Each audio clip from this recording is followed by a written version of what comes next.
Yusuf Mohamed is drying out what's left of his family's belongings in Somalia's capital. Devastating flash floods struck Mogadishu on Sunday, turning streets into rivers. Many things were washed away. As you see, the water level reached here, and my bed, mattress, and clothes were so wet that we could not enter the room as the water level was high. And so I evacuated my children. He says his children are staying with relatives. Sunday's sudden flooding destroyed hundreds of homes as well as infrastructure.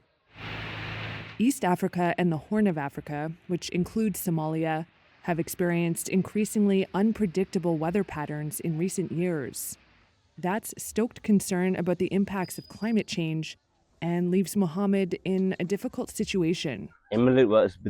Climate change and unexpected rain has come. We have no other place to move to.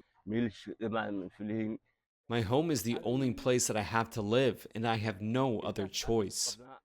According to the Intergovernmental Panel on Climate Change, the frequency of extreme weather events like droughts and floods in these regions has significantly increased due to global warming. Climatic changes amplify the impact of those disasters, along with political instability and poverty.